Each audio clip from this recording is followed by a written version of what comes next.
Hello everyone and welcome back to my channel Tomcat Stitchery. I'm Whitney and I'm here with another Sunday sew along. Today is part 2 of the Itch to Stitch Foz top, and today we're going to be sewing. So we're going to be making basically the body of the cardigan, putting everything together aside from the hems and the buttonholes, and that will all happen next week. Alright guys, that is, let me know if you have any questions, leave them down below. Also, if you like this type of content, would like to see more and support the channel, I do have a virtual tip jar. It is my coffee account, and that is linked down below if you are able, willing, whatever. To everything that I do pull from that account goes right back into the channel for supplies, equipment, all that kind of stuff. So that is all I have. As always, leave questions, and I will see you guys again next week for the final video of the Foz. Okay. Hey, we are back for another sew along. So we're gonna be sewing today. So I just wanted to show you some prep that I have done here. Now, these are my sleeves. This is the hem of my sleeves.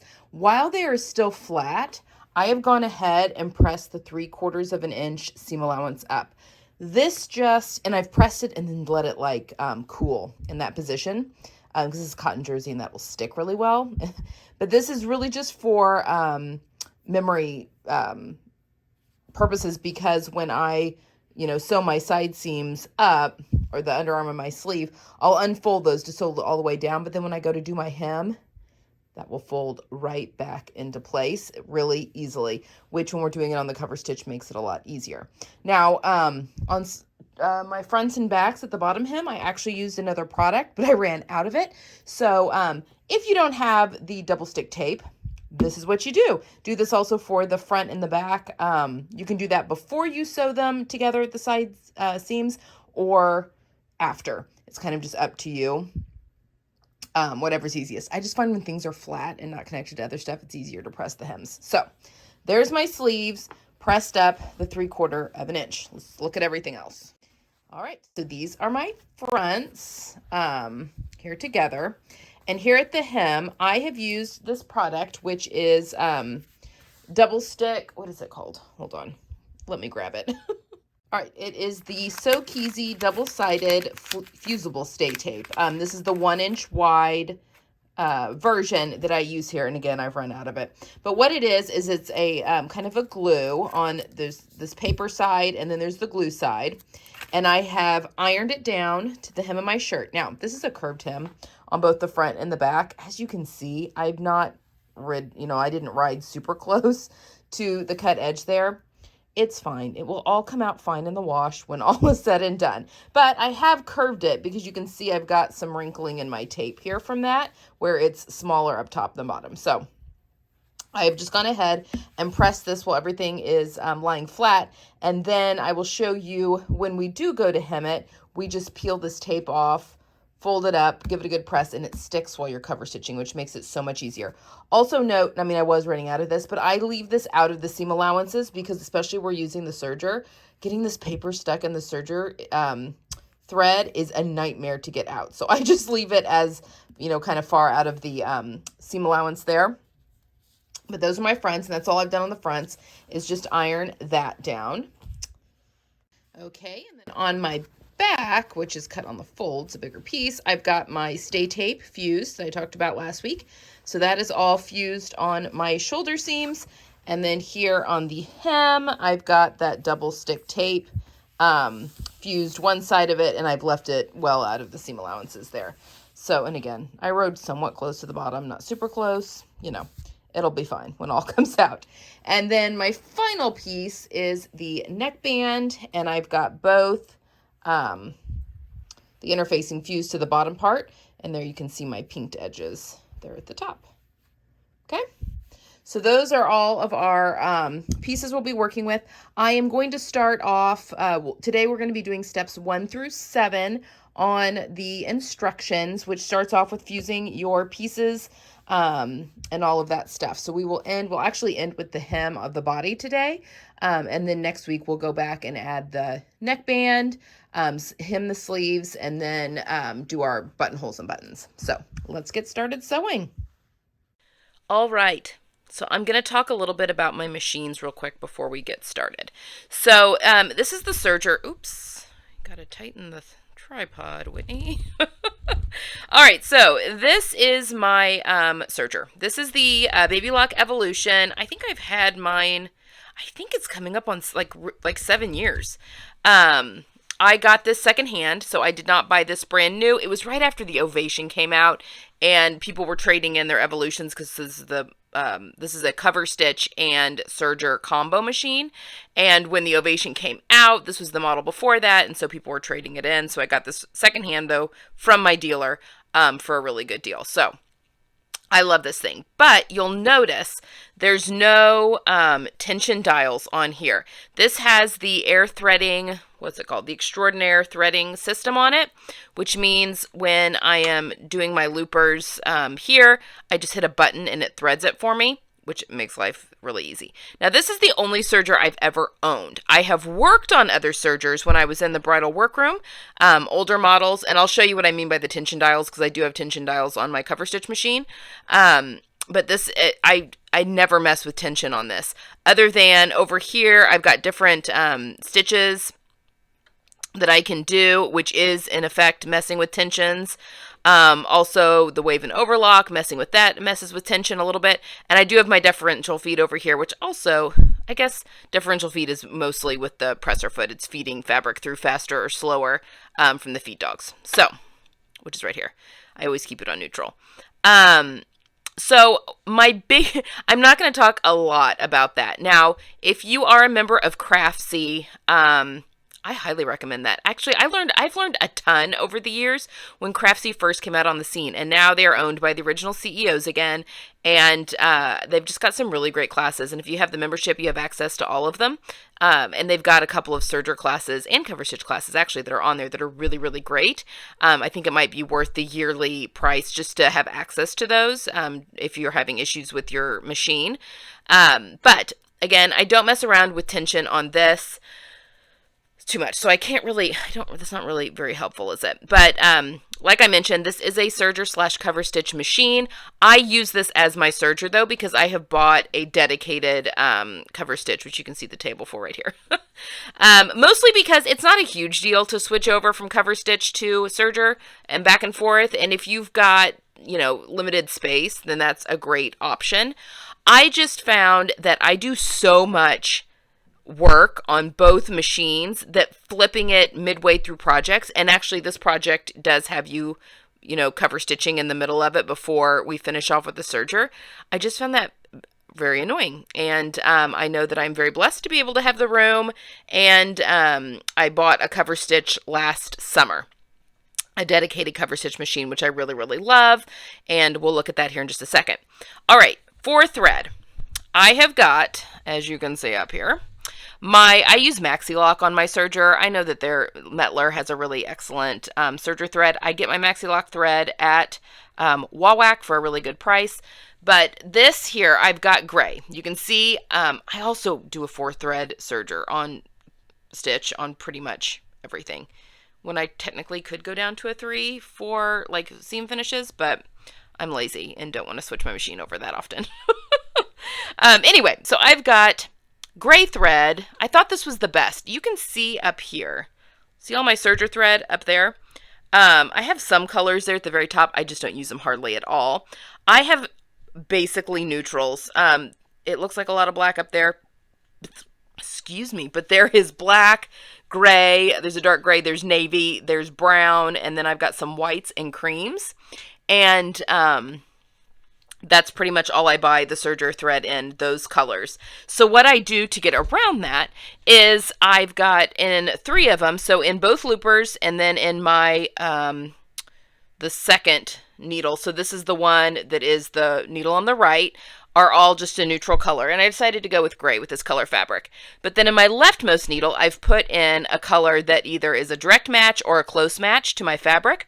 Because if there's any stress on the seam and you see any of the stitch, that's the thread that you're seeing, is the furthest most left. And that's just my regular old Gutermann Mara 100 right there in that one. Also get that from Wawac. And that's kind of my cheat. So you don't have to buy 4 of every single color. That's just not worth it to me. So I know that some people prefer to do that. That's fine. But this is how I roll. So it keeps costs down, and I don't have to change my threads as much. So that is my cover stitch. That's what we'll be using.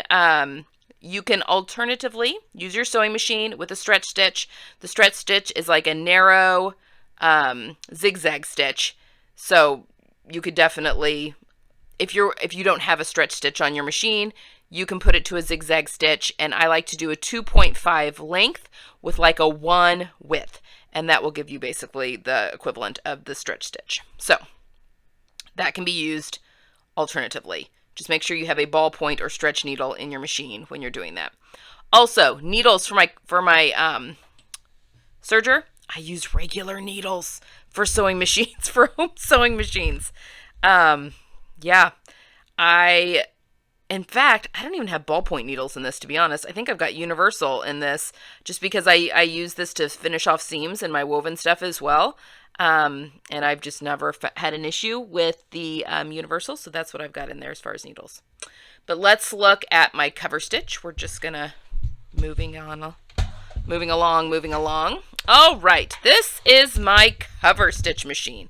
This is the Janome Cover Pro 900C, well, it's the 900 CPX, which is the Cover Pro X.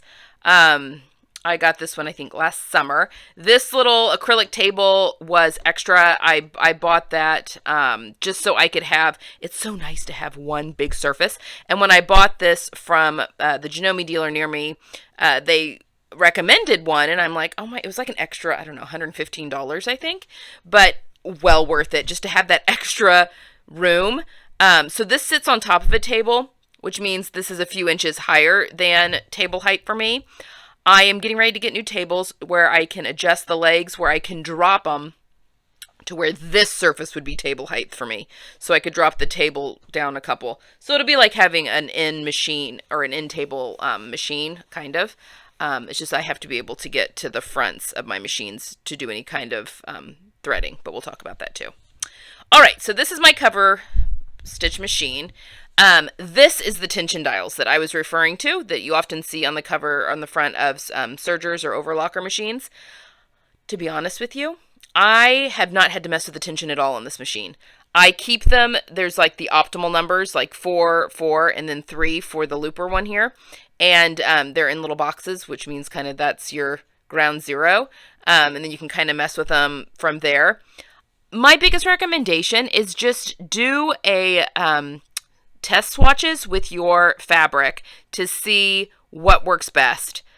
I don't think people have as many issues with tensions on cover stitch machines, but you know, there's also a little cheat sheet that's right here. But again, when in doubt, reference your owner's manuals. I keep mine very close to my machines, especially for my serger. When I was switching it back and forth to different things like rolled hems and all that, I use it all the time to reference back. So definitely keep that. Let's see, what else do I want to say here? I've got stitch length over on the side. I honestly don't touch really a lot of my dials over here because I do have dials. Sorry, bumpy. Over here on the side, which are my stitch length, and the other one is width, so in the back with the looper. Okay, for here, all right, so I've got gray, again, in my looper stitch, which would be the stitch that just shows on the back. And then this color thread actually matches the best with my fabric, which is why I'm using it for the cover stitch. But I've got the same color on a bobbin as well, and that's what I use for my 2 top stitches on my cover stitch machine. But I mean, it's Gutermann Mara 100, but this is the really good match for the fabric. The other one's a close match, and it'll be fine if any of the seams get strained, you know, it won't be obvious. So there we have that. I think that's kind of about all I wanted to say. So when we get to cover stitching, I'll kind of show you some of my tips and tricks, but again, those Craftsy classes are really great. Okay, I've been talking almost 10 minutes about my machines. So let's get started with some sewing. We're going to sew our fronts and our backs together at the shoulder seam. All right, we're going to sew some shoulder seams here. Okay, so the seam allowances on this pattern are 3/8 of an inch. Now, the important thing, obviously the serger is a little different. when looking, you know, when you're with the sewing machine, you just have one needle and you have your measuring gauge, you know, to the right of the needle so you can tell where your seam allowances and stuff are. Now, this one, I know if I ride my fabric right on the edge here, that this left needle is at 3/8 of an inch from that edge. So that is what you are measuring. Now, this is going to cut off 1/8 of an inch of this seam allowance so that the finished seam allowance is 1/4 of an inch. But that is how I measure. Now, if this pattern, let's say it had 5/8 of an inch, I know that lining up to this line right here on my serger, it's 5/8 of an inch from the left needle. So you're measuring from the far left needle, and then obviously it cuts off, the blade will cut off the excess so that everything finishes off with 1/4 of an inch. Also, be very careful using pins when working with your serger. You hit a pin with the blade on this thing, it can cause all kind of havoc. I have broken a presser foot, which these things are like $50 a pop, so you don't want to do that often or ever.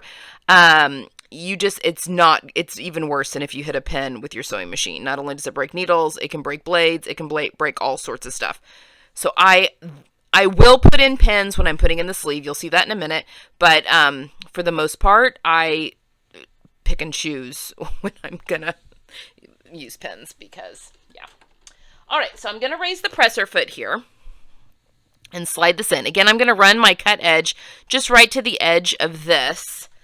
Got to lower. Make sure that your presser foot is down because the machine will run with it up and you get the sloppiest, craziest stitch. And then you'll be wondering, oh my gosh, what's wrong? That's why you have to have your presser foot down. Also, you can sew off of fabric with your serger. So just keep that in mind as well. That's a little different than both the cover stitch and the sewing machine. So I'm just going to sew this shoulder seam.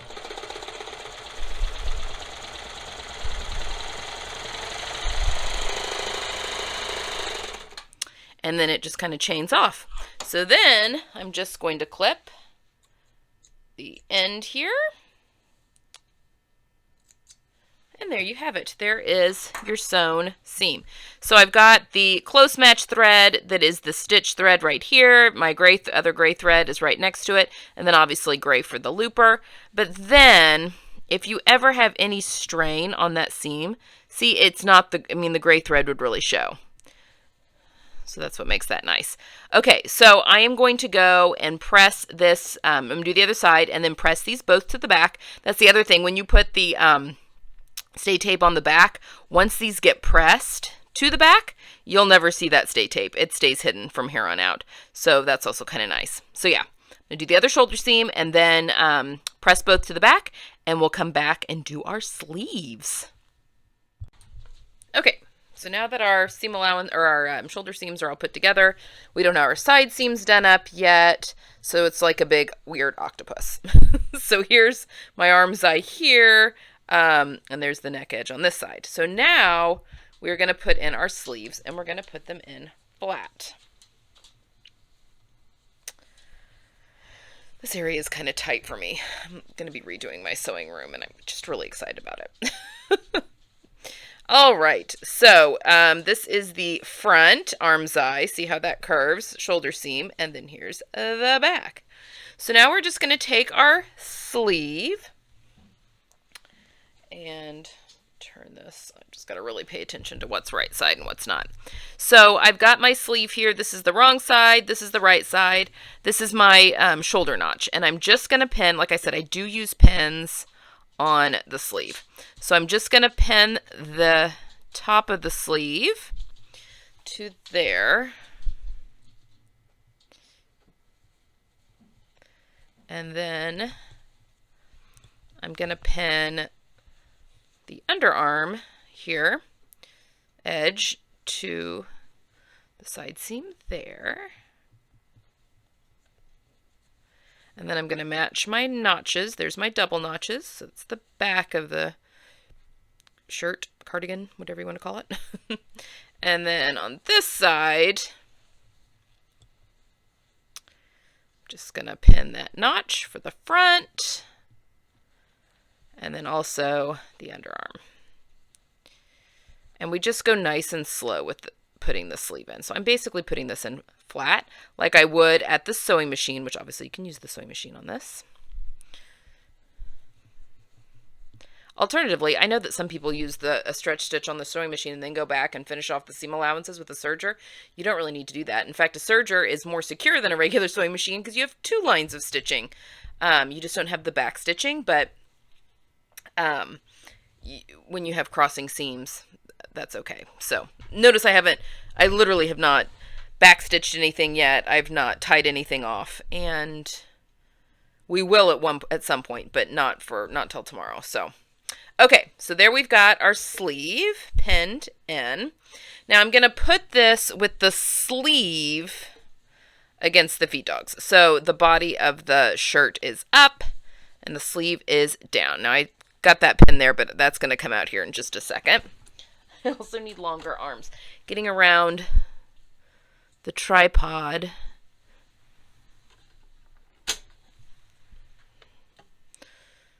Okay. So now, again, 3/8 of an inch. So I'm just running this cut edge right along the edge of that plate there. And I'm sticking my hand between the 2 layers so that I can pull that sleeve back. And if you've not been too aggressive with your notches, you should just cut those right off. Another thing when you're serging that you do want to be careful of is that the bottom layer is not getting like messed up and folded up, because that can easily get under the presser foot wrong, and then you end up like sewing a tuck. I mean, it's not the end of the world unless you've accidentally cut off a piece of the body of the garment. I've done that before. Then you end up with a hole. So just be careful that what's going through, getting ready to go through the presser foot is what you want to be going through. All right. So I'm going to come up on this kind of carefully because there is a pin there. And I'm actually going to raise my presser foot and get that seam under there so that it gets kind of tight, and it will flip that seam allowance on me if I'm not careful.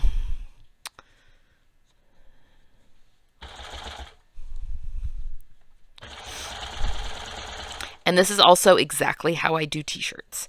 Now, t-shirts, I would have done the neckband already before I put in the sleeve flat. But we do this one a little differently. But this is very similar construction to how I do my t-shirts.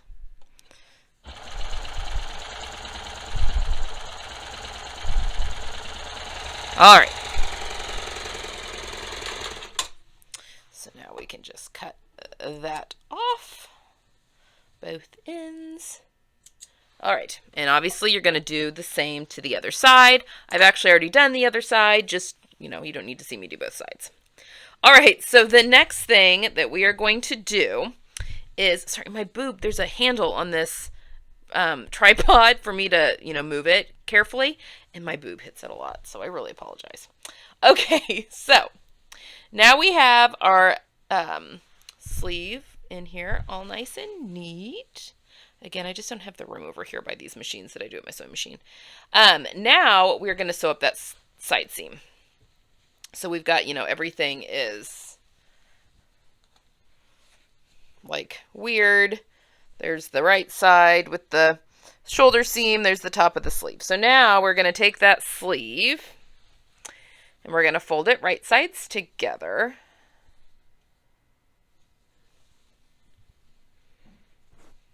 Sorry, I know I'm out of frame here. Just bear with me a moment. There goes the boob. All right, and then I'm just going to match up my pressed lines just as best as I can here. We can pop some pins in because this is a long, when you're going from the hem of the shirt or cardigan in this case down to the hem of the sleeve. It's kind of a long pass. And then I've got notches here on my sleeve that I'm going to match. Again, these are right sides together. I actually, oh God, there's the boob again. Actually, most of the time, I'll sometimes stick a pin in just to match my underarm seam, but I very rarely put in pins. And when we are serging this, I want this sleeve, arm's eye seam, to go towards the sleeve. which is just my preference. I don't know that it's a hard and fast rule, but that's my preference. So I always start at the hem of the top and then go to the hem of the sleeve. I've got a little waist notch that I'll pop a pin in. And then here's the hem where I've got my tapes. I'm not going to put a pin in there because that's where we're going to start. All right. Hitting it again. My arms need to be like, I don't know, 1.5 inches longer. 2 inches? Or I need a different tripod. I just don't know that what I need exists. Okay, now as you can see, I've got one layer that's really coming out there at an odd angle. So I'm just going to stick my hand here between the layers. There it is. There it is. So that I'm just going slow. Get that going. And matching up those cut edges. You want to try and not cut off too much. I mean, you want to just cut off what's supposed to be cut off. Otherwise, you're going to lose some of the shaping that's built into the pattern. Especially the little extra room here at the bust if you're doing the full bust pieces. All right, we're going to come up to this. This kind of comes at like an angle, so this is the underarm right here.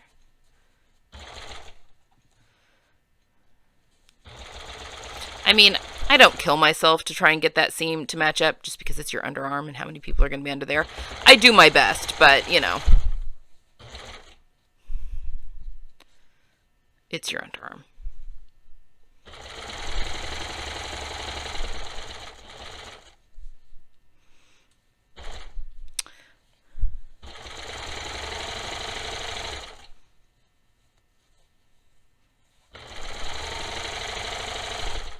All right, and then we're going to end up here where I have unfolded that pressed hem. And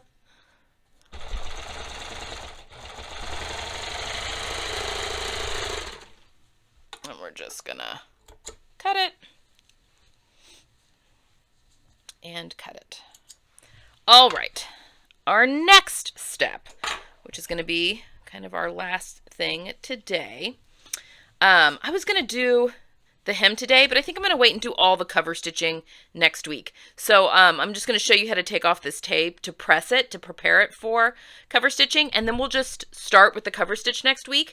And we'll start with the hem on the body, and then the hem on, we'll go ahead and do the hem on the sleeve, which I think is a little out of order from the pattern, and then we'll go through and do the neckband. So I think that's what I'm going to do. But what we're going to do next is that you want to press your side seams to the back. So go with your iron and press it to the back. And then all you're going to do here, now your sleeve, hold on, before we get to that. Your sleeve should just very easily fold back on that crease. It may try and roll up on you, but that should just fold back nice and neat on that crease. And I always pop a pin just to make sure that that seam allowance is going towards the back like I want it to. And then for the bottom, after you're done pressing your seam allowances, you just peel the tape off. Just start at one side of the cardigan. Peel off the tape, and then you're going to fold it. Now, I think technically the pattern is 3/4 of an inch at the bottom of the garment as well, but this is inch wide tape. Does that 1/4 inch really matter? No, I don't think so. So then I'm just going to fold it over right where I can feel that that tape wants to fold. So pull the tape out of there, fold that up, and press it really well again, and then it will stick. So this does wash out, but that will give you a good stick, and it also gives you a little stability, kind of like interfacing a little bit when you're putting in that cover stitch, which makes it really nice as well. But press that, it will stick all the way around, and then next week we will cover stitch the hem and also our sleeve hems. So I will see you back then. Have a good week. Leave any questions you have down below. All right, so as we're ending today, we have what looks like the beginnings of our cardigan slash top. Obviously, we haven't done the neckband yet, but we've got our side seams all done and pressed. I have my hem pressed and it's kind of glued down. Because it's a curved hem, you're going to get some of this. It's okay. That's on the inside. No one's going to see that. As long as it looks nice from the front, and when everything is all pressed, it will. And then I've got my sleeve seams or hems that are ready to be cover stitched. I just have a pin there to keep that underarm seam the way I want it to go. But yeah, that is where we are stopping for today. Very shadowy, sorry about that. So yeah, we'll call it for today, and we'll be back next week to finish it up.